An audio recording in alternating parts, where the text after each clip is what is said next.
Current affair, यानी कि आज है आपकी 2 जुलाई के जो भी मोस्ट इंपॉर्टेंट क्वेश्चंस होंगे करंट अफेयर के वो हम कंप्लीट कराएंगे, जो कि आपके आगामी एग्जामों के लिए बहुत ज़्यादा इंपॉर्टेंट है। ठीक है फ्रेंड्स, तो इसमें हमारा पहला क्वेश्चन रहेगा कि हाल ही में अंतर्राष्ट्रीय उष्णकटिबंधीय दिवस कब मनाया गया है। जो आपका अंतर्राष्ट्रीय उष्णकटिबंधीय दिवस है वो कब मनाया गया है, तो 29 जून को मनाया गया है। ठीक है फ्रेंड्स, 29 जून। आगे चलेंगे हम नेक्स्ट क्वेश्चन पर। तो इसी में नेक्स्ट रहेगा आपका कि हाल ही में कहाँ SCO वार्षिक शिखर सम्मेलन आयोजित किया गया है। तो जो आपका SCO वार्षिक शिखर सम्मेलन है ये अस्ताना में आयोजित किया गया है। तो ऑप्शन बी इसका करेक्ट है। आगे हम बढ़ेंगे। नेक्स्ट है आपका कि हाल ही में किस देश ने संयुक्त राष्ट्र में हिंदी को बढ़ावा देने के लिए 11,60,000 डॉलर का योगदान दिया है। तो किस देश ने, तो जो भारत है, भारत ने देश में संयुक्त राष्ट्र में, जो भारत है, भारत देश ने संयुक्त राष्ट्र में हिंदी को बढ़ावा देने के लिए 11,60,000 डॉलर का योगदान दिया है। ठीक है, आगे रहेगा आपका नेक्स्ट कि हाल ही में किसी यूरोपीय परिषद का अध्यक्ष चुना गया है।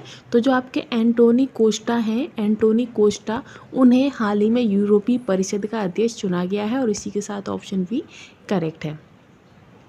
आगे रहेगा आपका कि हाल ही में कहाँ न्याय प्रदान करने के लिए पहली गवाह संरक्षण योजना शुरू की गई है। तो जो पहली गवाह संरक्षण योजना है वो आपकी असम में स्टार्ट की गई है। कहाँ पर, असम में। तो ऑप्शन सी करेक्ट है। आगे है आपका नेक्स्ट छठवां क्वेश्चन है कि हाल ही में मध्य रेलवे ने कहाँ फ्लोटिंग सोलर प्लांट स्थापित किया है। तो जो आपका फ्लोटिंग सोलर प्लांट है ये महाराष्ट्र में स्थापित किया गया है। ठीक है, आगे बढ़ेंगे हम नेक्स्ट पर। सातवां क्वेश्चन है कि हाल ही में उत्तर प्रदेश में कहाँ बायो प्लास्टिक पार्क स्थापित किया है। तो जो आपका बायो प्लास्टिक पार्क है वो यूपी में लखीमपुर खीरी में स्थापित किया गया है। ठीक है, ऑप्शन बी करेक्ट है। आगे है आपका आठवां क्वेश्चन जिसमें पूछा गया है कि हाल ही में IMF आर्टिफिशियल इंटेलिजेंस तैयारी सूचांक 2024 में कौन शीर्ष पर रहा है। तो जो आपका सिंगापुर है वो आपका शीर्ष पर रहा है। किसमें, तो IMF आर्टिफिशियल इंटेलिजेंस की तैयारी सूचकांक में। ठीक है, आगे है नौवां क्वेश्चन आपका कि हाल ही में कौन दुनिया का सबसे बड़ा घरेलू विमान बाजार बना है। तो ये कौन बना है, तो जो आपका अमेरिका है, अमेरिका आपका हाल ही में दुनिया का सबसे बड़ा घरेलू विमान बाजार बना है। ठीक है, नेक्स्ट क्वेश्चन है 10वां आपका कि हाल ही में किस बैंक ने भारत के ग्रीन हाइड्रोजन अभियान के लिए 1.5 बिलियन डॉलर के ऋण को मंजूरी दी है। कैसा, ग्रीन हाइड्रोजन अभियान के लिए 1.5 बिलियन डॉलर के लिए ऋण को मंजूरी दी है। तो वो आपकी विश्व बैंक है। कौन है, विश्व बैंक। ठीक है, आगे रहेगा आपका नेक्स्ट है कि हाल ही में कौन टेक महिंद्रा ग्लोबल शतरंज लीग की दूसरे संस्करण की मेजबानी करेगा।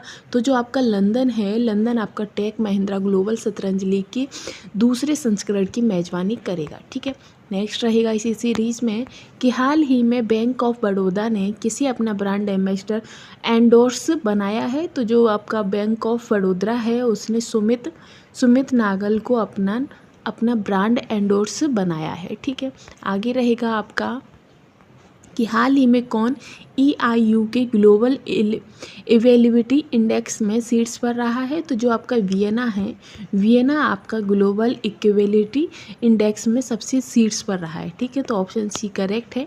आगे रहेगा आपका नेक्स्ट क्वेश्चन है 14वां जिसमें पूछा गया है कि हाल ही में किसने Microsoft training services partner of the year पुरस्कार जीता है। तो ये जो आपकी क्लाउड दैट उन्होंने हाल ही में आपका Microsoft training services partner of the year पुरस्कार जीता है। ठीक है, तो ऑप्शन सी करेक्ट है। अब हमारा इस सीरीज़ का लास्ट क्वेश्चन आता है।